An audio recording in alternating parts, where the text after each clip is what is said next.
ሰላም ጤና ይስጥልን ተመልካቾቻችን እንደምን ሰነበታችሁ እንደምን አረፈዳችሁ። ይህ ዘወትር ቅዳሜ ከ5 ሰዓት እስከ 6 ሰዓት በቀጥታ እንዲሁም ሮብ ከምሽቱ 4 ሰዓት እስከ 5 ሰዓት በድጋሚ የሚቀርብላችሁ የምክረ ህግ ፕሮግራማችን ነው። በዛሬው የምክረ ህግ ፕሮግራም የምናቀርብላችሁ ሳምንት ጀምረ ነው የነበረው የኢንሹራንስ ወይም የመድን ውል ምንነትና አተገባበራቸውን በተመለከተ ሳምንት ጠበቃና የህግ መምህር የኔው ቢተው በክፍል 1 ማብራሪያ አቅርበውልን ነበር። ዛሬም ቀሪ ክፍሎችን በተመለከተ ማብራሪያቸውን ሊያቀርቡልን እዚሁ ስቱዲዮ ተገኝተዋል። እናንተም በዚሁ ጉዳይ ላይ የሚኖራችሁን አስተያየት ወይም ጥያቄ ከደቂቃዎች በኋላ በስክሪኑ ላይ በሚቀመጠው ስልክ ቁጥር እየደወላችሁ ጥያቄያችሁን አስተያየታችሁን ብታቀርቡልን ለጥያቄያችሁ ምላሽ እንዲሁም የምትሰጡን አስተያየት ደግሞ ለተመልካቾቻችንም ግብአት ይሆናል። ከአፍታ ቆይታ በኋላ ወደ ውይይታችን የምንመለስ ይሆናል። አብራችሁን ቆዩ።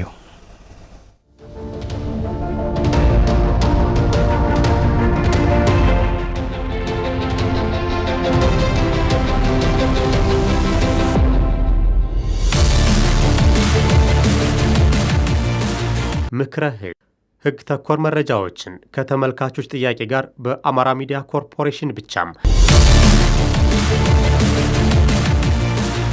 ወደ እናንተ የሚያደርሰውናም ዘውትር ረቡዕ ከ7 ሰዓት እስከ 8 ሰዓት ሲተላለፍ የቆየው ምክረ ህግ ፕሮግራም ዘውትር ቅዳሜ ከ5 ሰዓት እስከ 5 ሰዓት ከ50 በቀጥታ ረቡዕ ምሽት ከ4 ሰዓት እስከ 4 ሰዓት ከ50 ደግሞ በድጋሜ ወደ እናንተ እንደሚደርስ ማሳወቅ እንወዳለን።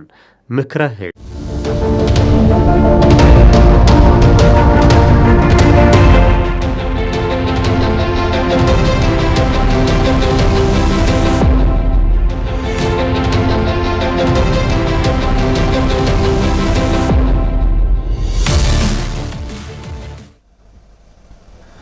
ወደ ውይይታችን ተመልሰናል። ተመልካቾቻችን ጠበቃና የህግ መምህር የኔው ቢተው እንግዲህ በክፍል 2 ቀሪ የመድን ውል ምንነትና አተገባበራቸው ዙሪያ ለተመልካቾቻችን ማብራሪያ ለመስጠት ያው ስለተገኙ በአዘጋጁ ፍስሐ ማስታወቂያና ብራንዲንግ ስራ እንዲሁም በአማራ ሚዲያ ኮርፖሬሽን ምስጋናችን ላቅ ያለ ነው። እንኳን ደህና መጡ።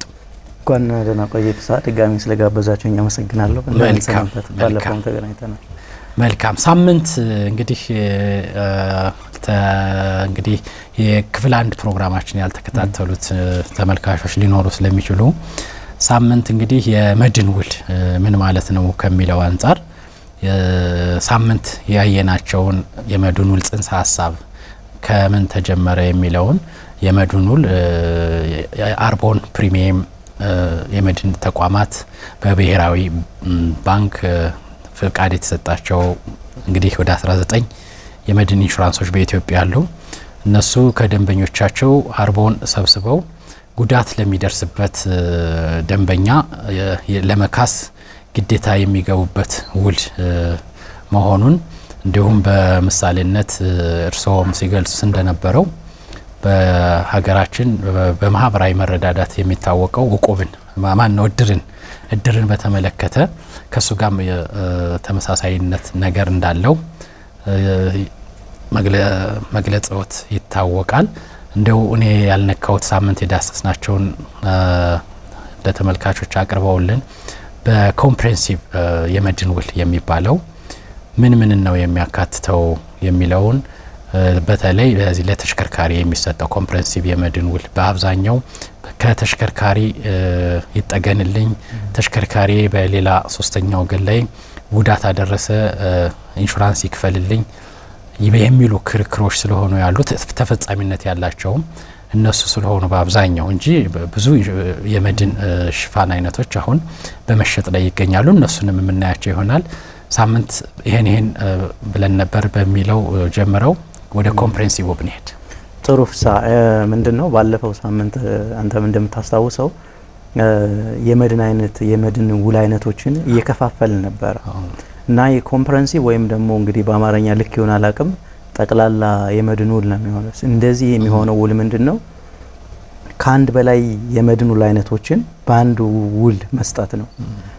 ለምሳሌ አሁን አንተ የጠቀሰውን የተሽከርካሪ የመኪናን የመድን ውል ብንወስድ ኮምፕሬሄንሲቭ ከሆነ በዚህ ውስጥ ምን ይይዛል? በራሱ በተሽከርካሪው ላይ የሚደርስን ጉዳት አንድ፣ ተሽከርካሪው በሌላ በሶስተኛ ወገን የሆነ ንብረት ወይም ሰው ላይ የሚደርስን ጉዳት ሁለት፣ እንደ ነገሩ ሁኔታ ውላቸው ላይ ከጨመሩት ተሽከርካሪው በሽፍታ ወይ በምንድነው የቢኤስጂ የሚባለው ሽፍታ ጎሪላ በእነሱንም የሚጨምር አድርገው ሁለት፣ ሌላ ምን ሊያደርጉት ይችላሉ?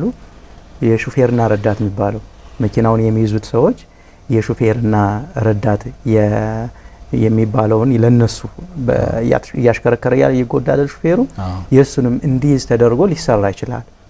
ስለዚህ የዚህ ጽንሰ ሀሳብ ምንድነው? የመድን አይነቶችን ስንከፋፍል 1 2 3 ብለን የከፋፈልናቸውን ከአንድ በላይ የመድን አይነቶችን በአንድ ውል ጠቅልሎ መስጠት ነው። የትኛው ይካተታል? ውላቸው ላይ መሰረት የሚያደርግ ነገር ነው። የተለመደው ግን አሁን የተሽከርካሪ ኮምፕሬሄንሲቭ የሚባለው ቢያንስ የተለመደው ምን ይይዛል?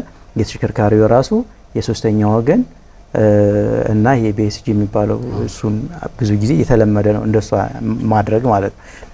ከዚህ ባሻገር አሁን እዚህ ጋር ግንኙነት ያለው ነገር ምን ሊሆን ይችላል? ይሄ ኔምድ ፐሪል እና ኔምድ ያልሆነም ሊሆን ይችላል። አሁን ይሄ ኮምፕሬሄንሲቭ የሚለውን ጽንሰ ሀሳብ ስላመጣልኝ ነው። ኔምድ ማለት ምንድነው? የመድን ውሎች ስታንዳርድ ሆኖ ይወጣል። ባለፈው ስታንዳርድ ነው ፖሊሱ ብዬ አይደለ?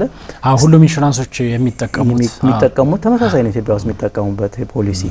ስለዚህ ምን ያደርጉታል? እሱን ከጠቅላላ ከኮምፕሬሄንሲቭ ሽፋኑ ዝቅ እንዲል ሊያደርጉት ይችላሉ። ለምሳሌ ምን አድርገው ፐሪሉን ወይም ይሄ ጉዳት የሚባለውን ከቨር የሚያደርጉትን ዝቅ ሊያደርጉት ይችላሉ። ለምሳሌ አንተ ለቤት መኪናህ መድን ብትገባ የኔን መኪና በስም ጠቅሼ ከማቀርባቸው ሰዎች ውጭ ሚይዘው ስለሌለ ብለህ አረቦ ልታስቀንስ ትችላለህ።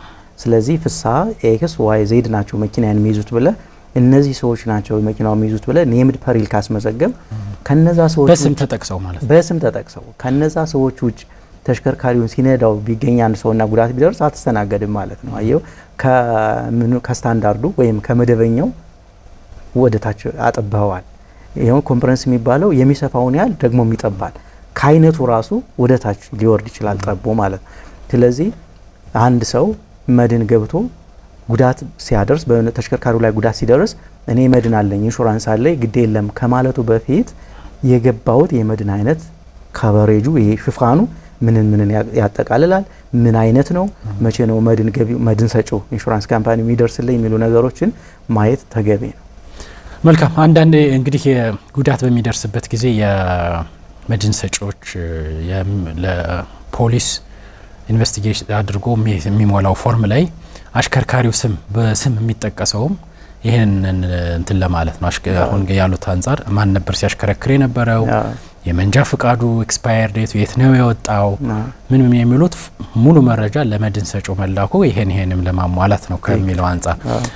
ሌላው እንግዲህ ከዚህ አሁን ከኮምፕሬሄንሲቭ ያነሱት የወርክሜንስ ኮምፐንሴሽን ለረዳቱና ለሹፌሩ በስራ ላይ ለሚደርስባቸው ጉዳት የመድን ሽፋን ይሰጣልና በአብዛኛው የተለመደው እኛ ሀገር አሽከርካሪዎች ማነው የተሽከርካሪ ባለቤቶች ደሞዝ ተብለው ሲጠየቁ ትክክለኛ ደሞዝ 20-30 ሺህ ብር እየተከፈለው 3 ሺህ ብር ለሹፌር 1 ሺህ ብር ለረዳት ብለው ያስመዘግባሉና ጉዳት በሚደርስበት ጊዜ አሁን ወርክሜንስ ኮምፐንሴሽን በስራ ላይ ጉዳት ስለደረሰብኝ ጥገኞቹ ሊሆን ይችላሉ እንግዲህ ህይወቱ ካለፈ እሱም የአካል ጉዳት ከደረሰበት ደግሞ ኢንሹራንሱን በሚጠየቅበት ጊዜ በተከፈለው አርቦን ነው በትክክለኛው ደሞዝ ክስ ይቀርባል። ግን በተከፈለው አርቦን ውጭ ኃላፊነት የለብኝም በሚል ምላሽ ይሰጣል። የፍርድ ቤቶቹም ውሳኔ በአብዛኛው ከዚህ አንፃር ነው የሚወሰነው። ከደሞዝ በላይ ያለውን እንዴት ነው የሚስተናገደው? የኢንሹራንሶች ኃላፊነትስ ከዚህ አንፃር ምንድነው የሚለው? እንዲሁም ተቀጣሪ አሽከርካሪዎችና ረዳቶች ኢንሹራንስ ተገብቶላቸዋል ሲባሉ በደሞዛቸው መጠንስ መገባቱን ማረጋገጣቸው ነገ ከነገ በኋላ ለሚካሱት ካሳ ምን አስተዋጽኦ አለው የሚለውን ካለው ተሞክሮ አንፃር። በጣም ጥሩ ፍሳ። አሁን ይኸውልህ የወርክሜንስ የሚባለው ወይም ደግሞ የሰራተኛ የመድን ውል የሚባለው አሰሪው ለሰራተኞቹ በስራ ቦታ ላይ ለሚደርስ ጉዳት በአሰሪው እግር ተተክቶ ኦን ቢሃፍ ኦፍ ዘ ኤምፕሎየር ማለት ነው ካሳ እንዲከፍልለት መድን ሰጪው ኢንሹራንስ ካምፓኒው ከመድን ሰጪዎች ጋር የሚያደርገው ውል ነው። ስለዚህ ይህን ውል በሚመሰረተው ጊዜ መድን ሰጪዎች ኢንሹራንስ ካምፓኒዎች የሚያደርጉት ምንድነው መነሻቸው ይሄ ሰሚንሹር የሚባለው አለ አይደል የውል መጠኑ ደሞዙ ነው የሚሆነው። ስለዚህ ደሞዙ በሚሆንበት ጊዜ አሰሪው ወይም መድን የሚገባው ሰው እንዳልኸው ፕሪሚየም እንዲቀንስለት ለኢንሹራንስ ካምፓኒ የሚከፈለው ክፍያ ፕሪሚየም እንዲቀንስለት በማሰብ ብዙ ጊዜ የተለመደው በትክክል አክቹአሊ 20 ሺህ ብር 30 ሺህ ብር እየከፈላቸው 5000 2000 ብሎ ነው ለመድን ገቢው የሚያሳውቀው ውሉ ላይ የሚቀመጠው እሱ መጠን ነው። ስለዚህ ኢንሹራንስ ካምፓኒዎች የሚገደዱት በውላቸው አግባብ ስለሆነ ግንኙነታቸው ውል አይደለ ግንኙነታቸው ውል ከሆነ ደግሞ ኃላፊነታቸው ውሉ ላይ የተቀመጠው ነው። ለምሳሌ እንበልና አንድ ኤክስ የተባለ ኢንሹራንስ ካምፓኒ ካንድ ሌላ ኤ ከሚባል መድን ገቢ ጋር ውል ቢገባ እና እዛ ላይ የተቀመጠው ደሞዝ 5000 ቢል የኢንሹራንሱ የኃላፊነት መጠን ለሞት የ5 አመት ደሞዝ ነው ቢባል 12 ሲባዛ በ5 ሲባዛ በደሞዝ በ5 ነው የሚመጣው ነው የሚገኘው። ግን ይሄ ሰራተኛ ስራ ቦታ ላይ በመጎዳቱ ምክንያት የሚገባው ካሳ ያ ብቻ ነው ማለት ላይሆን ይችላል። ሊቀንስ ወይ ሊጨምር ይችላል። የሚቀንስ ከሆነ ሰየው ኢንሹራንሱም ቀንሶ ነው የሚከፍለው እንኳን በማክሲመም ኃላፊነቱ ልክ ሳይሆን ሲቀር ቀንሶ በተጎዳው ልክ ይከፍለዋል። ችግሩን ፈተና የሚሆነው መቼ ነው? የጉዳት መጠኑ እና መካስ ያለበት የገንዘብ መጠን ከኢንሹራንሱ የኃላፊነት መጠን በላይ ሲሆን እንደሱ የሆነ እንደሆነ ኃላፊነቱ ወደ ማን ነው የሚሄደው? ወደ መድን ገቢው አሰሪው ማለት ነው። ግዴታ አለበት። አንደኛ ነገር ሰራተኞቹ ከኢንሹራንሱ ጋር ግንኙነት የላቸውም። ከጅምሩ ገና ግንኙነታቸው ከማን ነው? ከአሰሪያቸው ጋር። ስለዚህ እኔ መድን አለ ሂዳችሁ መድንን ጠይቁ ብሎ ልክ እንደ ሶስተኛው ወገን እንደ ተሽከርካሪ መድን አይነት ሊሸኛቸው አይችልም። ይልቁንም ኢንሹራንሱ የሚከፍልለት እንደተጠበቀ ሆኖ በልዩነቱን ደግሞ ለሰራተኞቹ ካሳ የመክፈል ግዴታ አለበት። ማን? አሰሪው ማለት ነው። አሰሪው። ስለዚህ ሰራተኞቹ ማግኘት ያለባቸውን ከኢንሹራንሶቹ ከማግኘታቸው ባሻገር አሰሪውን ይጠይቃሉ። እሱ ብቻ አይደለም አተፍሳ እንደምታውቀው በአሰሪና ሰራተኛ ጉዳት ላይ አሰሪው ጥፋት ከተሰራ በአሰሪና ሰራተኛ አዋጅ ብቻ ሳይሆን ሌላ አግባብ ባለው ህግ ምናልባትም ከውሉ ውጭ ባለ ኃላፊነት ተጠያቂ ሊሆን ይችላል። እንደሱ በሆነ ቁጥር ምን ይሆነ ነው የሚሄደው? የካሳ መጠኑ እየጨመረ ነው የሚሄደው። እንደዚህ ሲሆን ኢንሹራንሱን ይመለከተዋል ማለት አይደለም። ወደ ማን ነው የሚሄደው? ወደ አሰሪው ነው የሚሄደው። ስለዚህ ሰራተኞቹ ግልጽ መሆን ያለባቸው ኢንሹራንስ ቢገባላቸውም ኢንሹራንሱ ላይ ያለው የኃላፊነት መጠን ምን ያህል ነው፣ እንደገና እኔ የሚገባኝ ምን ያህል ነው፣ ልዩነቱ ምን ያህል ነው፣ ልዩነቱ መክፈል ያለበት አሰሪው እንደሆነ ግልጽ መሆን አለባቸው ማለት ነው። ማለት እንግዲህ ያው ዝሮ የባለ ንብረቶች የአርቦውን መቀነስን ብቻ ስለሚያዩ ነገ ከነገ በኋላ የሚደርሱ አደጋዎችን አትስተናገዱም ሲባሉ ላልተፈለገ ክርክር እንዲሁም በስራቸው ያሉ ሰራተኞችም ደግሞ ለኪሳራ መዳረግ ስለሌለባቸው ነው ይሄን ያነሳ ነው። ከዚህ አንፃር እንግዲህ የዚህ ኮምፕሬሄንሲቭ ያልነውን በተሽከርካሪዎች ላይ የሚሰጥ የመድን ሽፋን አይነት እንግዲህ የሽፍታና የጎሬላ የሚለው እንዳለ ሆኖ አሁን በቅርብ ጊዜ እንዲሁም የፖለቲካል ቫዮለንስ የሚባልም ፒቪቲ የሚባለው ፖለቲካል ቫዮለንስ ኤንድ ቴሮሪዝም የሚባለውም እሱም ራሱ ሽፋን ይሸጣሉ አንዳንድ ኢንሹራንሶች። የሽፋኑ አይነት እንግዲህ በፖለቲካ ባለው በተሽከርካሪው በሚንቀሳቀስበት አካባቢ ፖለቲካ መሰረት በማድረግ የሚነሳ ብጥብጥ ላይ ተሽከርካሪው ቢቃጠል ጉዳት ቢደርስበት ያ ሽፋን በዛ ሽፋን ይስተናገዳል ማለት ነው። ያልታወቁ ሰዎች ተብሎ ሽፍታ ተብሎ የሚገለጸው ደግሞ ሽፍታ በሚለው በዛ ያው መድን ሰጪዎች እንዲሸፍኑ ይገደዳሉ። እንደው ከዚህ ላይ ማንሳት ያለብን የተሽከርካሪውን ስሪት መሰረት በማድረግ ነው ኢንሹራንስ የሚሰጠውና ለምሳሌ የደረቅ ጭነት የሚጭኑ ተሽከርካሪዎች ደረቅ ጭነት መጠኑ 60 ኩንታል፣ 90 ኩንታል፣ 400 ኩንታል እንዲየተባለ በሊብሬው መሰረት ሽፋን ይሰጣሉ መድን ሰጪዎች። ምን ይከሰታል? አንዳንዴ ደረቅ ጭነት የሚጭነው ተሽከርካሪ ከብት ሊጭን ይችላል ለምሳሌ። እንዲሁም 60 ኩንታል የመጫን አቅም ያለው ተሽከርካሪ 80 ኩንታል ጭኖ የመገልበጥ አደጋ ሊደርስበት ይችላል።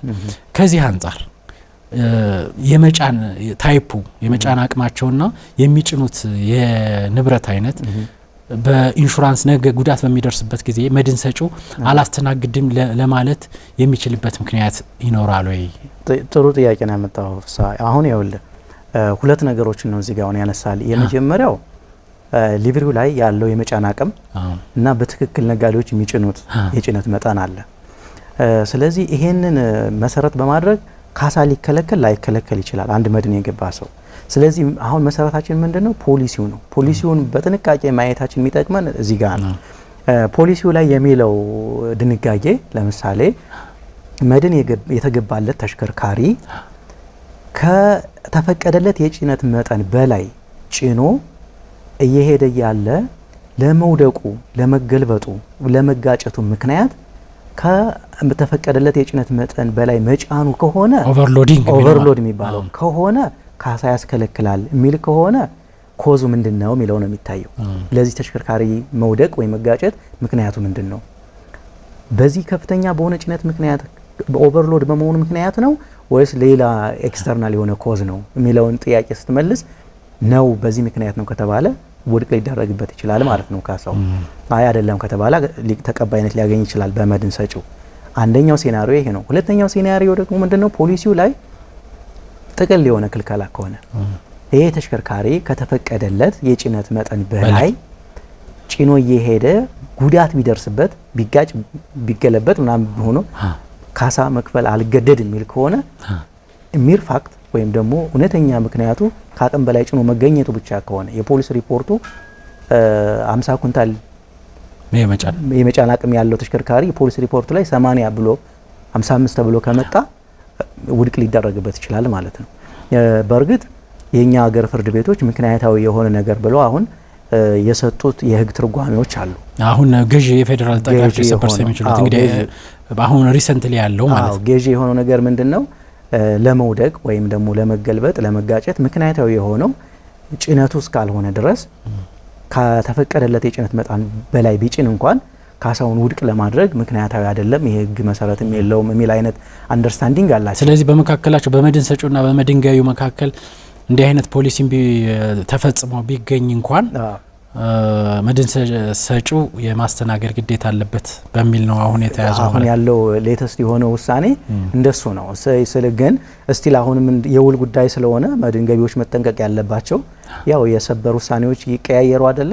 ነገር ሊቀያየር ይችላል። ስለዚህ ገዢም የሆነው ቃል ነውና የተፈራረመበት ጉዳይ ነውና ፖሊሲውን በአግባቡ ማየት በዛ ልክ መሄድ ነው። ሁለተኛ ያነሳልኝ ሴናሪዮ ከተፈቀደለት የጭነት አይነት ውጭ መጫን ነው። በአብዛኛው እንዲሁም ከብቶች፣ በሬዎች የደረቅ ጭነት ተብሎ ያለ ሌላ ነገር ሊጫን ይችላል። የእቃ ተብሎ ያለ ሰው ጭኖ ሰው ሊጎዳ ይችላል። እንደዚህ በሆነ ጊዜ እንዳለው አሁንም መሰረታችን ውሉ ነው። ይሄ ተሽከርካሪ የሚጭነው ደረቅ ጭነት ከሆነ እንስሳ ወይ ሌላ ነገር ማመላለስ ይሄ ፐርፐዙ አለ አይደለ? የተሽከርካሪው የተሰራበት ፐርፐዝ ከሱ አንጻር ስላልሆነ ፖሊሲው ላይ ብዙ ጊዜ በዩኒፎርም በሆነ ኢንሹራንስ ካምፓኒዎች ኢትዮጵያ ውስጥ ከተባለለት ዓላማ ውጭ ሲንቀሳቀስ ወይም ቢዝነስ መስራት ካሳ ሊያስከለክል ይችላል። ምክንያቱም ምንድነው ተብሎ የሚታሰበው ኢንሹራንስ ካምፓኒ ይሄ ፐሪል የምንለው የተቀበለው ሪስክ አለ አይደለ? ትራንስፈር ማድረግ ነው ብያደል ባለፈው የተቀበለው ፐሪል ይሄ ተሽከርካሪ ደረቅ ጭነት ጭኖ ሲያሽከረክር ነው እንጂ ኃላፊነቱን የተቀበለው ሌላ ፈሳሽ ወይ ደግሞ ሰው ጭኖ ሲያሽከረክር አይደለም የተቀበለው። ያ ማለት በውላቸው ላይ ይሄ ፕሪ ሪስክ አሰስመንት ሲሰሩ አሰስ አላደረጉትም፣ ሪስኩንም አልወሰዱትም ኢንሹራንስ ካምፓኒዎች። ስለዚህ በማያውቁት ጉዳይ ነው የሚጠይቃቸው። እንደዚህ ከሆነ ደግሞ ካሳም ሊያስከለክል ይችላል። ኢንሹራንሶችም ግዴታችን አይደለም ቢሉ ያዋጣቸዋል እና ያስከለክላል።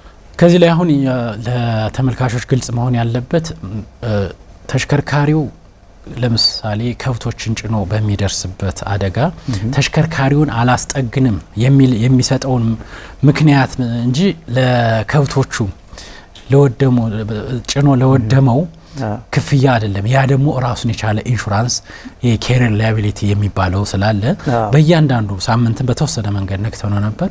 በእያንዳንዱ ጉዞ በአመት አንድ ተሽከርካሪ ምን ያክል ጊዜ ምልልስ ይሰራል ተብሎ የሚከፍሉት አለ። ወይም ነጠላም ጉዞ ሊገቡ ይችላሉ ለኬሪየር ላያቢሊቲው። እሱንም ተመልካቾች ግልጽ መሆን ስላለባቸው ጥሩ። አሁን ፍሳ እዚህ ጋር ሁለት ነገሮችን እንለይ። አንደኛው የኬሪየር ላያቢሊቲ የሚባለው ነው። ይሄ ያስጫኝ አሁን ጫኙ አለ አይደል ባለመኪናው ላስጫኙ ግዴታ ገብቷል፣ በውል ግዴታ ገብቷል። ስለዚህ ከአንድ ቦታ ወደ ሌላ ቦታ ንብረቶችን ለማጓጓዝ ወይም እንስሳ ያልካቸውን አንተ ለማጓጓዝ ውል ገብቶ ከሆነ ኢንሹራንስ ካምፓኒው ሂዶ የኬርለስ ሊያቢሊቲ ገብቶ ከሆነ ኢንሹራንስ ካምፓኒው ኃላፊነቱ ይኖርበታል። ከዛ ውጭ ኃላፊነት አይኖርበትም። ስለዚህ አሁን መኪናው ተርን ሲያደርግ ኦቨርተርን ሲያደርግ ወይ ደግሞ ከሌላ ነገር ጋር ሲጋጭ መኪናው ይጎዳል፣ የጫነው ነገር ይጎዳል። ስለዚህ አትሊስት ሁለት የመድን ውሎችን ማየት ግዴታችን ነው። አንደኛ ለተሽከርካሪው ለራሱ የተገብቶለታል ወይ፣ ሁለተኛ ለጫነው ንብረት ራሱ የኬርለስ ሊያቢሊቲ ገብቷል ወይ ብለን እናያለን። እሱን እናይና ብቻውን ትሪት እናደርገዋለን። ተሽከርካሪው የመድን ውል ለተሽከርካሪው ራሱ ገብቶ ከሆነ ቅድም ያልኩን ሁኔታዎች እናያለን።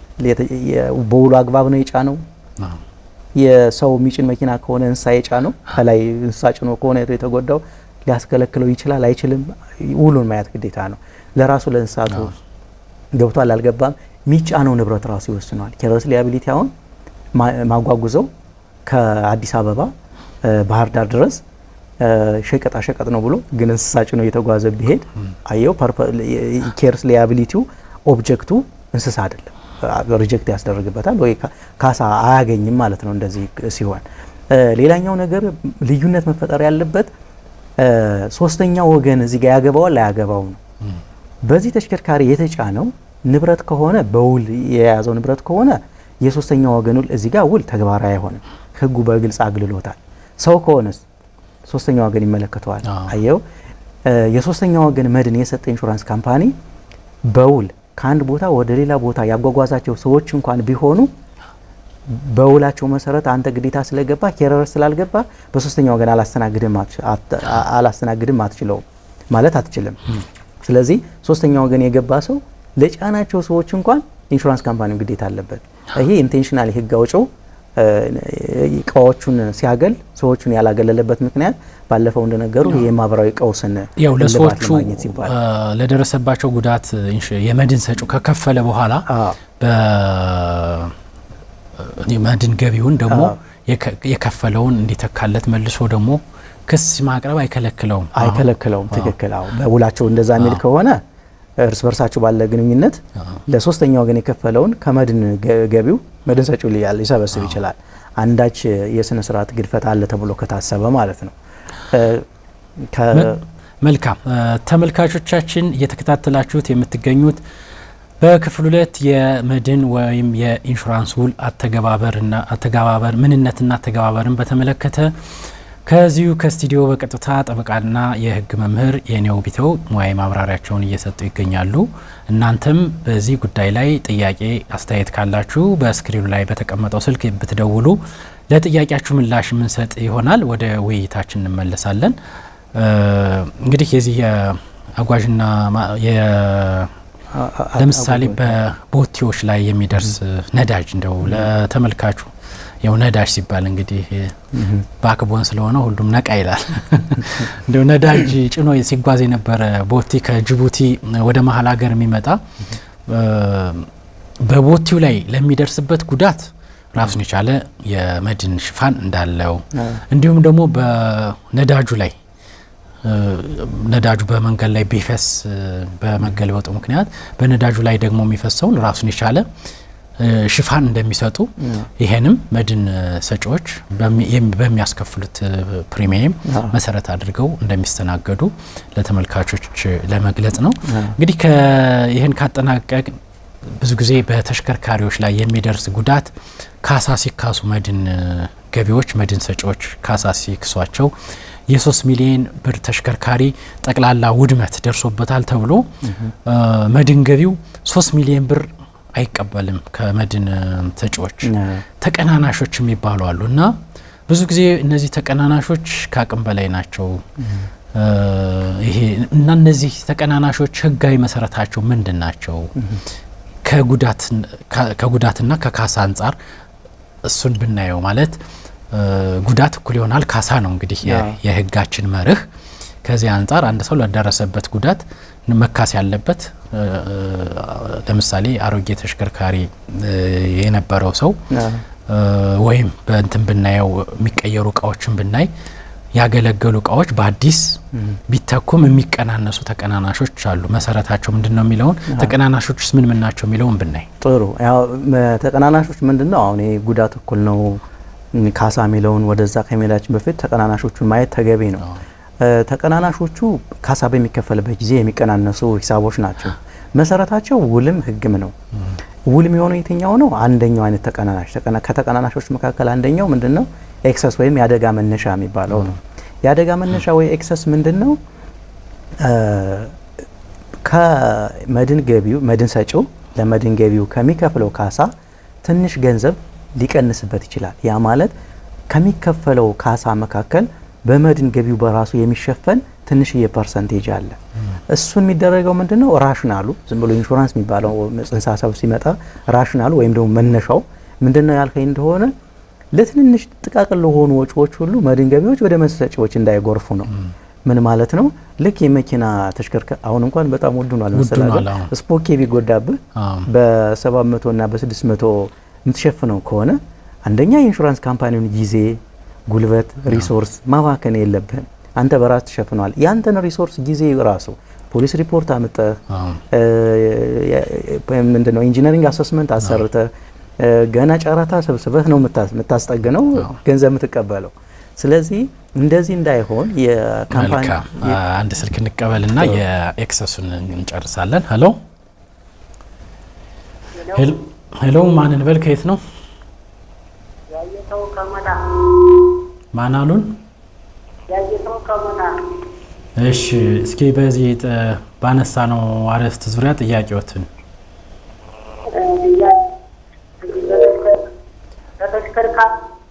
ሄሎ፣ ቴሌቪዥኑ እስቲ ቴሌቪዥኑን ይዝጉት ወይ ድምጹን ያጥፉት።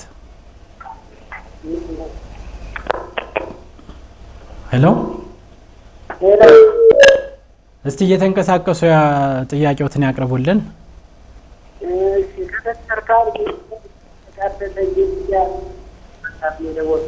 እሺ፣ ምንድነው ጥያቄዎት? ድምጽዎትን ጨመር ያድርጉት።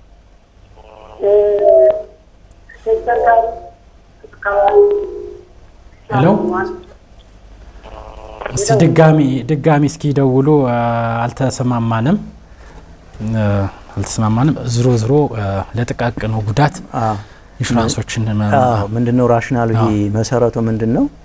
ትንንሽ የሆኑ ጥቃቅን ነገሮችን ከመድን ገቢውም ከመድን ሰጪ ጊዜ ሪሶርስ ከማባከንና ከማድረግ ራሱ ቢሸፍነው የተሻለ ነው። ዲስከሬጅ ለማድረግ ነው። መድን ገቢዎች ወደ መድን ሰጪዎች እንዳይጎርፉ ሲባል የሚጨመር ድንጋጌ ነው። ራሽናሉ መሰረቱ እሱ ነው። ያው ንብረታቸውንም መጠበቅ በትክክል አንደኛ ነገር። ሁለተኛ ላነሳለ የነበረው ፖይንት እሱ ነው። ሌላኛው ነገር ኢንሹራንስ አለ ብሎ ሰው መዘናጋት የለበትም። ይሄ ፊር ኦፍ ሎስ የሚባለው ንብረቴን አጣዋለሁ ብለ የምትሰጋው ምክንያታዊ የሆነ ስጋት አለ አይደል? እሱ እንዲኖራቸው ይገባል። ካለዛ መድን አለኝ መድን ሰጪ ይደርስልኛል ብለ ለሌባ አጋልጠህ ለሳት አጋልጠህ ኬርለስ ምትሆን ከሆነ ንብረት ይጎዳል። አንተም መድን ገቢውም ልትጎዱ ትችላላችሁ አት ኢንድ ኦፍ ዘ ዴይ ማለት ነው። ስለዚህ ሰው ለንብረቱ መድን ሲገባና ሳይገባ የሚሰማው የኔነት ስሜቱ እኩል እንዲሆን እንዳይቀንስ ተብሎ የምትቀመጥ ድንጋጌ አይነት ናት። ሌላኛው የሚቀነሰው ይሄ ኮንትሪቢዩሽን የሚባለው ወይም የእርጅና መዋጮ የሚባለው ነው። ይሄ መሰረቱ ህግም ነው። መሰረቱ ህግ ነው ምንል ምንድነው? በንብረት ህግ እንደምታስታውሰው አቶ ፍስሐ ፕሪንሲፕል ኦፍ ኢንደሚኒቲ ይባላል። ፕሪንሲፕል ኦፍ ኢንደሚኒቲ ማለት ምንድነው? የካሳ መርህ አንደኛው የካሳ መርህ ነው። መሰረታዊ የሚባሉ የካሳ መርሆች አሉ። ከነዛ የካሳ መርሆች መካከል አንደኛው ፕሪንሲፕል ኦፍ ኢንደሚኒቲ ወይም ደግሞ ይሄ በደረሰበት ጉዳት ልክ ብቻ መካስ የሚል ጽንሰ ሀሳብ ነው። ስለዚህ የዚህ ጽንሰ ሀሳብ መሰረቱ ምንድነው? አንድ ሰው ለአንድ ንብረት እንበልና ከሁለት መድን ሰጪ ኢንሹራንስ ሊገባ ይችላል ለአንድ ንብረት። ስለዚህ ከሁለቱ መድን ሰጪዎች የገባውን ያህል አይደለም የሚወስደው፣ እኩል 50-50 ወይ ደግሞ በገባበት ፐርሰንቴጅ ተሰልቶ ነው የሚወስደው። ያ ማለት ፕሪንሲፕል ኦፍ ኢንደሚኒቲ ጉዳት ከመድረሱ በፊት የነበረበትን የኢኮኖሚካል ፖዚሽን መመለስ ነው የኢንሹራንስ ካምፓኒዎች ግዴታ። ለአንተ የተቋረጠ ጥቅም መክፈል ለአንተ ትርፍ ማስገኘት አይደለም። መኪና የ1 ሚሊዮን መኪና አጥተህ ከሆነ የ1 ሚሊዮን መኪና እንድታገኝ ማስቻል ነው። እንደዚህ የሆነ እንደሆነ አሁን ወደ ኮንትሪቢዩሽን ልመጣልህ ነው። የአዲስ መኪና ዋጋ ለምሳሌ ጎማው ተጎድቶብህ ከሆነ ጎማው ወይም ደግሞ በሩ ተጎድቶብህ ከሆነ የበሩ ዋጋ ሲገዙልህ 10 አመት የገዛው ያገለገለ 10 አመት የሆነው ከገዛው 10 አመት የሆነ ተሽከርካሪ 10 አመት ያገለገለ መኪና እና አዲስ መኪና ዋጋቸው እኩል አይሆንም። ምን አለ ቲሬንድ ዊር እርጅና የሚባለው አለ።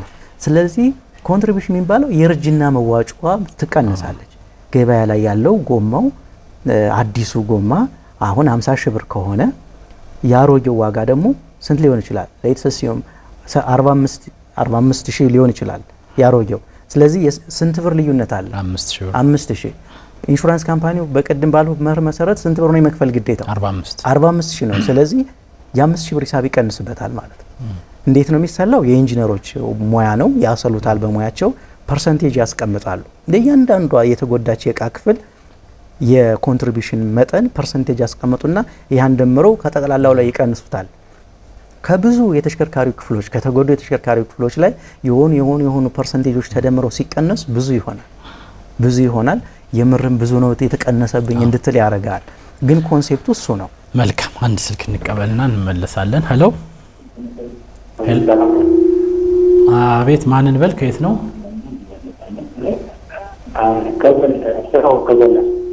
ሄሎ፣ ማን አሉን? ሄሎ፣ አቤት፣ አይሰማም? እሺ፣ አሁን ይሰማል። ጥያቄዎትን ያቅርቡልን። እንትን ነበር አሁን አጋጣሚ ብዙ ጊዜ የሚያጋጥሙን ላይ ወገን በተነሳው እሺ፣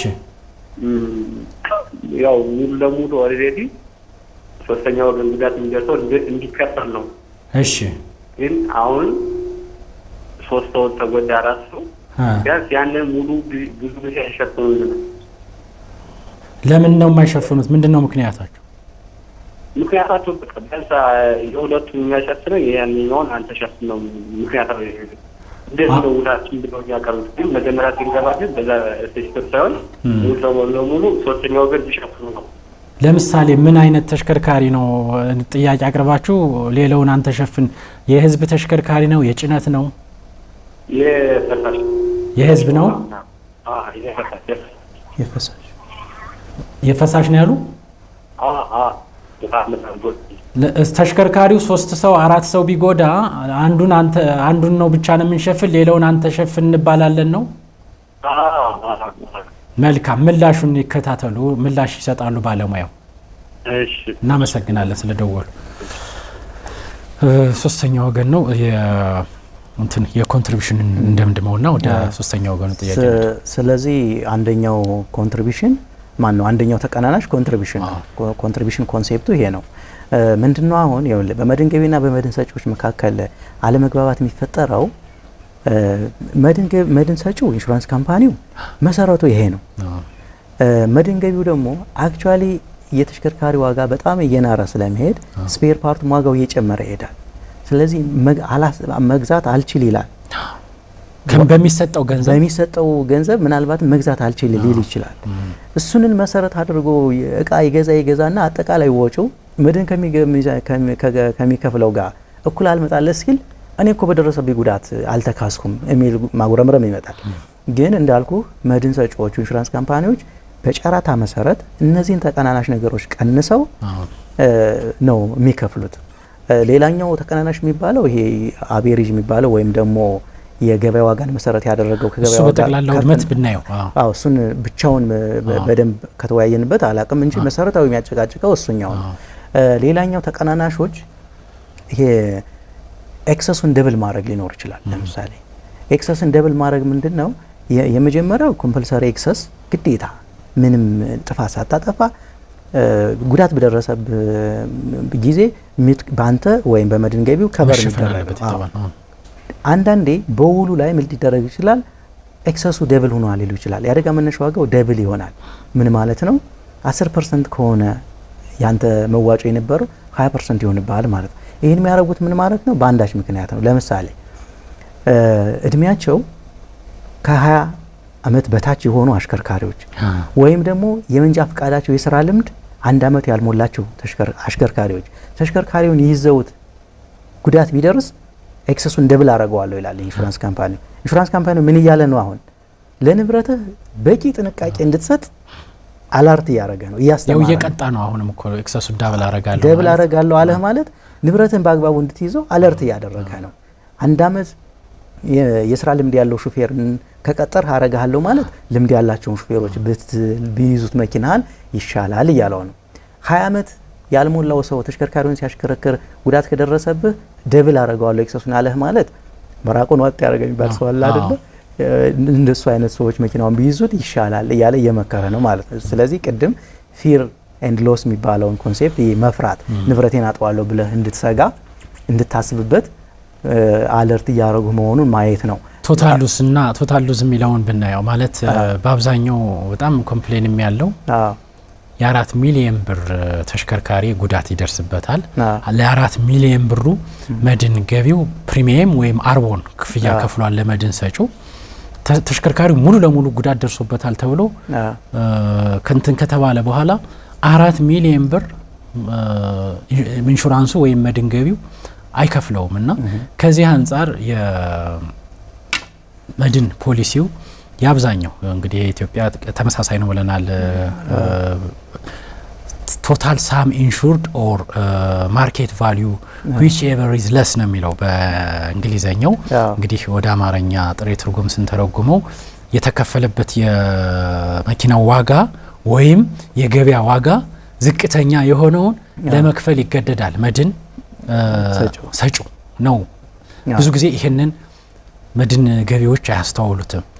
የኛ ሀገር ማርኬት በተሽከርካሪ የዛሬ አመት 2 ሚሊዮን ብር የተገዛው ተሽከርካሪ እጥፍ 4 ሚሊዮን ብር ነው የሚሆነው። እንዲህ በሚሆኑበት ጊዜ መድን ሰጪዎች አትራፊ ነው የሚሆኑት እና ከዚህ አንጻር የዚህ ፖሊሲ ህጋዊነትንም እንዲሁም ደግሞ ተቀናናሹስ ምንድን 4 ሚሊዮን ብር በምሳሌነት ያነሳሉ። 4 ሚሊዮን ብር ስለምን ነው ሀጃቸው የማይገባ መድን ገቢዎች?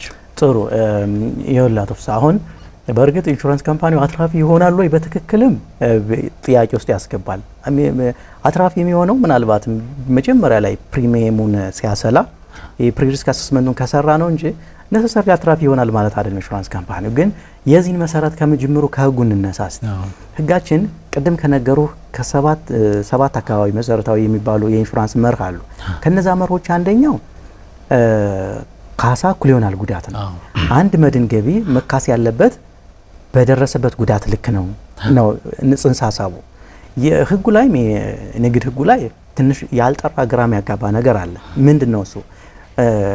የህጉ መነሻ ድንጋጌ አካባቢ ኢንሹራንስ ካምፓኒዎች መድን ሰጪዎች በውላቸው ከተጠቀሰው የገንዘብ መጠን በላይ ኃላፊነት የለባቸውም የሚል ድንጋጌ አለ። የንግድ ህጉ 665 ልክ ነህ። በኋላ ግን 678 አካባቢ ስትሄድ እዛው ህግ ላይ የሚከፈለው የካሳ መጠን ከደረሰበት የጉዳት መጠን ጋር እኩል መሆን አለበት ይላል።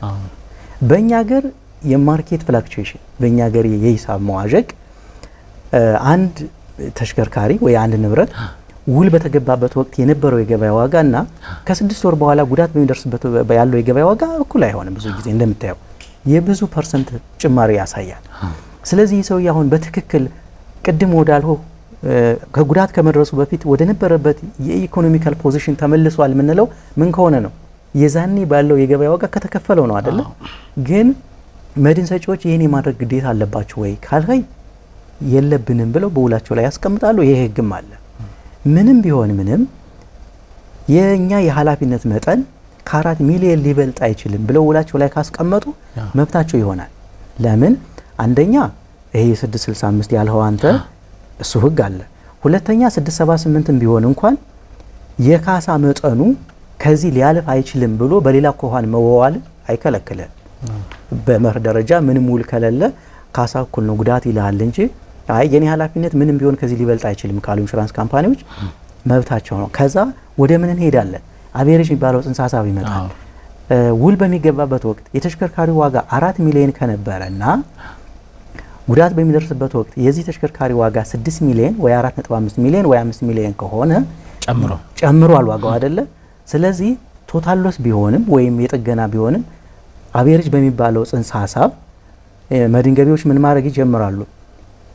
የ2 ሚሊዮን ኦቨር 6 ሚሊዮን ማለት 6 ሚሊዮን ቢሆን አሁን ጉዳት በደረሰበት ወቅት የ2 ሚሊዮን ኦቨር 6 ሚሊዮን ያ ማለት የሆነ ፐርሰንቴጅ ያህል የማን ግዴታ ይሆናል? የመድን ገቢው ራሱ ግዴታ ይሆናል ማለት ነው።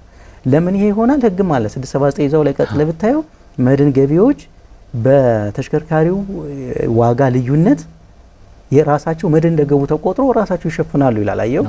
ስለዚህ ይቀነስባቸውና አቬሬጅ ይጣልባቸዋል። የሆነ ፐርሰንቴጅ ይቀነሳል። ይሄ ብቻ አይደለም። ቅድም የጠቀሱት ተቀናናሾች ይመጣሉ፣ ይቀንሱባቸዋል። እነዛል ይሄ ሲቀነስ አይደለም መኪናውን መልሶ ለመግዛት ግማሹን የመኪናውን ግማሽ እንኳን መግዛት ማያስችል ሊሆን ይችላል የሚደርሰው። በዚህ ምክንያት ወደ ጭቅጭቅ ይገባሉ። ስለዚህ ምንድነው መሆን ያለበት? እንደዛ አይነት አንደኛ ገና ውል ሲገቡ አንቲስፔት ማድረግ በጣም ጥሩ ነው። የኛ ሀገር የማርኬት በጣም ተለዋዋጭ ስለሆነ ኦብቪየስሊ ደግሞ ሀፕን የሚያደርገው ኢንፍሌሽኑ ዋጋ መጨመር ከሆነ ወደፊት አንቲስፔት አድርገህ መግባት ወይም ደግሞ እሱን ማድረግ እንኳን ግዴታ ባይኖርብህ በየጊዜው ውል ማሻሻል አትከለከልም። ምን ማለት ነው? የተሽከርካሪ ዋጋ እየጨመረ በሄደ ቁጥር ኢንሹራንስ ካምፓኒዎች ጋር ሄደህ ኦኬ የተሽከርካሪ ዋጋ በዚህ ነበር የገባውት አሁን ይጨመርልኝ፣ አሁን እንደዚህ ነው ይጨመርልኝ ብለህ የእናንተ ኢንጂነሮችም አሰስመንት ይስሩ ብለህ ኖቲስ ብትሰጣቸው ኢንሹራንስ ካምፓኒዎች አልቀበልም አይሉ። ያው ምክንያታዊ ስለሆነ አክሴፕት ያደርጉታል። ተጨማሪ አረቦን ያስከፍለዋል፣ ልዩነቱ አለ እንጂ አይሆንም አይሉም። ግን ውሉም ተሻሻለ አኮርዲንግሊ እንደሱ አይነት ሪስክ የለብህም። ሌላኛው እዚህ ጋር ተያይዞ የሚታየው ነገርና ብዙ ጊዜ ወደ ፍርድ ቤት የሚያስኬደው ምንድነው? መድን ገቢዎች መድን ሲገቡ የማይታያቸው ግን መድን ነው ጉዳት ከደረሰ በኋላ የሚያጨቃጭቃቸው ፕሪሚየም ለመቀነስ የሚያደርጉት ሆን ብለው ዋጋ መቀነስ ነው።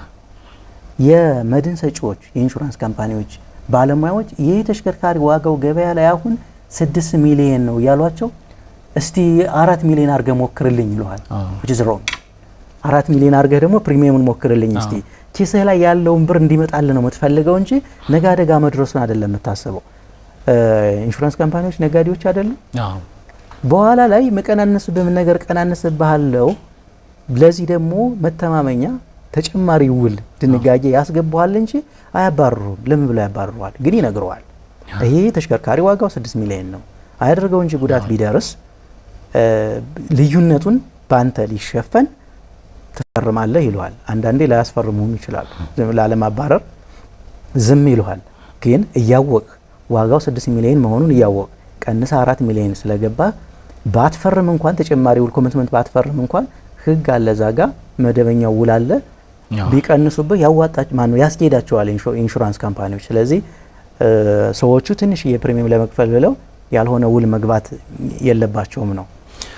መልካም እንግዲህ ከሶስተኛ ወገን መድን ሽፋን አንጻር የፈሳሽ ጭነት ተሽከርካሪ 3 እና 4 ሰዎችን ጉዳት በሚያደርስበት ጊዜ የአንዱን ሰው ብቻ ኢንሹራንሱ ይሸፍንና ቀሪውን እናንተ ሸፍኑ እንባላለን። የሶስተኛ ወገን መድን ኢንሹራንሱ እንግዲህ 799 አሁን ደግሞ ደንቡ 554 ማለት ነው። በዚህ ላይ ምን የሚለው ነገር አለ? የመሸፈንስ ግዴታ አለብን ነው የሚላሉት ደዋያችን ምላሽ ሰጠን። ወደ ኪሳራና ወደ ተቋረጠ ጥቅም እንገባለን። ጥሩ ምንድነው ከጎንደር የደወሉት ሰው ተብለናል አሉ። ግን አሁን ያላቸው ሰው ማን ነው? አሁን እንግዲህ ምናልባት መድን ገቢዎች ያው እንግዲህ ኤክስ የሚባል መድን ሰጪ ብለን እንያዘው አይ ነው የመድን ሰጪውን ስም ለማለት ፈልጌ ሳይሆን ይሄ በትክክል አውቶሪቴቲቭ የሆነ ሰው ነው ወይ ለማለት ነው። ብዙ ጊዜ መድን ገቢዎች አክሰስ የሚያደርጉት ወይም በቀላሉ የሚያገኙት ቅርንጫፍ አካባቢ ያለን ሰው ነው። ቅርንጫፍ ላይ ያሉ ሰዎች ደግሞ ብዙ ጊዜ አንደር ራይቲንግ የሚሰሩ የውል ሰራተኞች ቅርንጫፍ ስራ አስኪያጆች ናቸው እና የህግ እውቀት እንዲኖራቸው አይጠበቅም። የሚሰጧቸው መረጃም ህግን መሰረት ያደረገ ላይሆን ይችላል። በሚረዱት በሚያውቁት በልማዳቸው ልክ ነው። እሱንም ይዘን ጉዳት ያደረሱበት የሰው ብዛት ካሳ ለመክፈል መሰረታዊ ነገር አይደለም። ምን ማለት ነው? አድርገው እንጂ 4-5 ሰው ጉዳት ብታደርስ ኢንሹራንስ ካምፓኒው ለ4 ሰው ብቻ ነው ኃላፊነት ሊል አይችልም። የሆነ ጊዜ ዝም ብሎ በባለሙያዎች መካከል ምን የሚል ክርክር ሰማ ነበረ። ከዚህን ያለ ሰው በላይ ልንከፍል አይገባም የሚል አይነት ክርክር ቀርቧል። እሱ ለትራንስፖርት ነው ብዙ ጊዜ ክርክር ለምሳሌ አንድ ሚኒባስ 12 ሰው ከሆነ ከ12 ሰው በላይ 12 ሰው ጉዳት ቢደርስበት ከ12 ሰው በላይ 16 ሰው ጭኖ ቢገኝ የ12ቱን ሰው መድን ሰጪው እናስተናግዳለን፣ ሌላውን ወደ ተሽከርካሪው ባለቤት ይሄዳል የሚል እንግዲህ ሀሳቡ ምን እንደሆነ ነው። አጥፋ ለምን መሰለህ? እንደምታውቀው 799 በሁኔታ ላይ ያልተመሰረተ ነው። አንኮንዲሽናል ነው ኃላፊነቱ የኢንሹራንስ ካምፓኒ። ስለዚህ የሰው ቁጥር ኢሬሌቫንት ነው። ሊሆን የሚችለው ግን ምንድነው? ይልቁንም ተሽከርካሪው የመጫን አቅሙ 12 ሰው ከሆነ የጫናቸው ሰዎች ከሆኑ የተጎዱ ፔዴስትሪያን ወይ መንገደኛ ካልሆኑ ነው ለዛው የጫናቸውን ሰዎች ከሆነ የጎዳው ምናልባትም 15 ሰው ጭኖ ጉዳት ቢያደርስ ለ15ቱም ኢንሹራንስ ካምፓኒው ለእያንዳንዳቸው ለአንድ ሰው የሚከፍለው የካሳ መጠን እስካላለፈ ድረስ ለሁሉም ሰው የመክፈል ግዴታ አለበት። ግን ምን ሊያደርግ ይችላል? ከመድን ገቢው ከራሱ ሊያስመልስ ይችላል። ለቀሪዎቹ ከሊብሬው ሰው ቁጥር በላይ ለጫና ትክክል ህግን ጥሶ ስለሆነ የሰራው እንደሱ ሊያደርግ ይችላል እንጂ አይ ከሪቪሉ በላይ ሊከፍላል። ስለዚህ በደዋያችንም 3-4 ሰው አንድ ሰው ብቻ ምናምን የሚለው የህጉን መሰረት ያደረገ አይደለም። መድን ሰጪው የመሸፈን ግዴታ አለበት። ለዛ ነው ያናገሩት ሰው አውቶሪቴቲቭ ነው አይደለም የሚለው ነው። ከሱ አንፃር የዛ ላይ ግን አቶ አንድ ነገር መረዳት ያለባቸው ደዋዩ ምናልባት በሰው ቁጥር አባስተው ሳይሆን ለሁሉም ሰው አስልተው ሲደመር ግን ያንድ ሰው የሁለት ሰው የሚሆን ሁኑበት እንዳይሆን መጠንቀቅ አለብን። ምን ብያለሁ ባለፈው ካሳውን ለማስራት የሆነ ደንብ ወይ ህግ ስላልወጣ ኢንሹራንስ ካምፓኒዎች ዩኒፎርም የሆነ የካሳ ስሌት የላቸውም። በእነሱ አሰስመንት መሰረት ለዚህ ሰው የጉዳት መጠን የሚገባው ይህን ነው ብለው ምናልባትም ከ200 100 150 80 ሊሆን ይችላል። ይሄ ሲደመር የሶስት ሰው የነበረው ሁለት ሰው ብቻ ቻለልኝ የሚል ሀሳብ ውስጥ ገብተው እንዳይሆን መጠንቀቅ ያስፈልጋል እንጂ ለሶስት ሰው ብቻ ነው ኢንሹራንስ ካምፓኒ የሚችለው ሌላኛው አይችልም ግን የሚባል ህግም የለም ተብሎ ከሆነም ልክ አይደለም። መልካም እንግዲህ ወደ ማጠቃለያው የገባን ነው። የተቋረጠ ጥቅም መድን ሰጪዎች በመድን ገቢ ተሽከርካሪ ላይ ለሚደርስ የተቋረጠ ጥቅም ሽፋን አንሰጥም ብለው ውሉ ላይ አለ። ደግሞ አንዳንድ መድን ሰጪዎች የመድን ገቢን ተሽከርካሪ ምክንያታዊ በሚባል ጊዜ ጠግነው ለመድን ገቢው አያስረክቡም።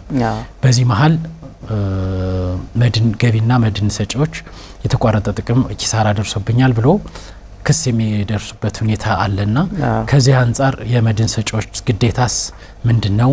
ምክንያታዊ ጊዜ የሚባለውስ ምንድነው የሚለውን ወደ መደምደሚያ ብናደርገው ጥሩ። የተቋረጠ ጥቅም ማለት ምንድነው? ገና ከጅምሩ ይኸውልህ አሁን ፍሳ አንድ ንብረት መድን የገባ ንብረት ሲጎዳ ያን ተከትሎ የሚመጡ ጉዳቶች አሉ። አንደኛው ራሱ የተሽከርካሪው ዋጋ ነው። ራሱ ተሽከርካሪው በንብረት ይታመን አይደለ? እሱ ነው። ሁለተኛ ያን ተከትሎ የሚመጡ ወጪዎች አሉ። ለምሳሌ ከወደቀበት ቦታ ማንሳት፣ ወደ ጋራጅ ማስገባት፣ ማስጠበቅ እንደዚህ አይነት ነገሮች ወጪዎች ናቸው። ወደ ፍርድ ቤት መሄድ ከሆነም ሌላ የክርክር ወጪዎች ይመጣሉ። እነዚህ አይነት የአስተዳደርን መሰረት ያደረጉ ወጪዎች አሉ። ሁለተኛው በዚህ ንብረት ይገኝ የነበረ ጥቅም ተሽከርካሪው ወይ ንብረቱ ተመልሶ ወደ ነበረበት አቋም ሆኖ ያን ገቢ ማስገኘት እስከሚችል ድረስ የሚቋረጥ ጥቅም አለ። ከነዚህ ከሶስቱ የሚወጡ ወጪዎችና የተቋረጠው ጥቅም ከሶስቱ የኢንሹራንስ ካምፓኒው ግዴታው ለመጀመሪያው ሙሉ በሙሉ ኢንሹራንሱ ማነው ንብረቱ የተጎዳውን ንብረት ወደ ነበረበት መመለስ ግዴታው ነው። አድሚኒስትሬቲቭ ደግሞ ያስተዳድር ወጪዎቹን በውላቸው አግባብ ለምሳሌ ጉዳት ከደረሰበት ቦታ እስከሚጠገንበት ቦታ በሌላ ተሽከርካሪ እየተሳበ ወይ ታዝሎ የሚመጣ ከሆነ ምን ያህል መጠኑ ነው ኢንሹራንሱን መክፈል ያለበት በውላቸው የሚለው ነገር ይኖራል። እሱን መሰረት አድርጎ ኢንሹራንስ ካምፓኒው ግዴታው ነው። የተቋረጠ ጥቅም በመርህ ደረጃ ኢንሹራንስ ካምፓኒዎች የሚመለከት አይደለም። ምክንያቱም ቅድም ምን ብያለሁ፣ ውሉም ግልጽ ነው። ውላቸውም የተቋረጠ ጥቅም ሽፋን የለውም ወይም አንገደድም ነው የሚል ድንጋጌያቸው በህግ አግባብ ተገቢ ነው። ህግ ቅድም የነገሩ አንደኛው ፕሪንሲፕል ይሄ ነው። ሰው በደረሰበት የኢኮኖሚ ጉዳት ልክ ነው የሚካሰው እንጂ ይሄን ተከትሎ የሚመጣውን የጥቅም መቋረጥን አይደለም። ወደ ኪሳራው ስለዚህ ኪሳራውን አይመለከተም። ግን አሁን ይሄን ንብረት ወደ ነበረበት ለመመለስ መታለፍ ያለበት ስርዓትና መከውን ያለበት ድርጊት አለ አይደለ? እሱን በሚሆንበት ጊዜ አንዳቸው ጥፋት ቢሰሩስ ነው። አሁን የኛ ሀገር ፍርድ ቤቶች መተርጎም ጀምረዋል። የስ ውላቸው ላይ የተቋረጠ ጥቅም የመክፈል ኪሳራ የመክፈል ግዴታ ላይኖርባቸው ይችላል መድን ሰጪዎቹ። ነገር ግን ምክንያታዊ በሚባል ጊዜ ጠግኖ ማስረከብ አለበት። ጊዜ ውስጥ ጠግኖ ማስረከብ ወይም ክፍያውን መክፈል ሲገባቸው ሆን ብለው ያዘገዩት እንደሆነ መድን ሰጪዎቹ ለመድን ገቢዎቹ የተቋረጠ ጥቅም ኃላፊነት ሊኖርባቸው ይችላል። 3 ወር ነው የተባለው አይደል? አሁን እንግዲህ የሰበር ለተሽከርካሪ 3 ወር ምክንያታዊ ጊዜ ነው ብሏል። ለተሽከርካሪ ነው እንግዲህ የሌላኛው ንብረት እንዴት እንደሚሆን አላውቅም። ይሄ የሚሆነው መቼ መሰለህ? ለምሳሌ ጨረታ በሚወጣ ጊዜ እንደው ዝም ብለን ለይተን እናስቀምጥ ብዬ ነው። አንዳንዴ ምን ይሆናል መድን ገቢዎቹ ራሳቸው ጨረታ በእነሱ በኩል የሚሰበሰብ ከሆነ ዘግይተው ወይም ደግሞ የሆነ ነገር ለማመቻቸት በጣም ይዘገዩና አንድ ሳምንት ጊዜ ሲቀር ተሯሩጠን ጨርሱልን ምናምን ይላሉ። ያውን ተገቢ አይደለም። ተገቢውን ጥረትም እነሱም አድርገው ካልሆነ ግን መድን ገቢዎቹ በህግ አግባብ ኃላፊነት ሊያመጣባቸው ይችላል። ወጪና ኪሳራው ሲደመር የተቋረጠ ጥቅም ማለት ነው። መልካም እንግዲህ ያው የመድን ውል የኢንሹራንስ ውል በጣም ሰፊ ነው። በሁለት ሳምንት መሸፈን አልተቻለም። እንግዲህ በሌላ ጊዜ ደግሞ ተመሳሳይ ፕሮግራሞችን የምናዘጋጅ ይሁነው። በመድን ውል ምንነትና ተገባበር ዙሪያ በሁለት ክፍል ያቀረብነው ዝግጅት እዚሁ ይጠናቀቃል።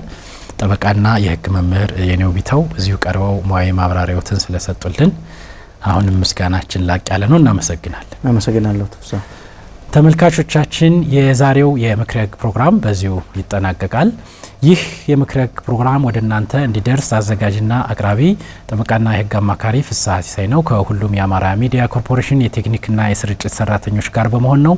ሳምንቱ የሰላም የፍቅር እንዲሆን ተመኘን። ሰላም።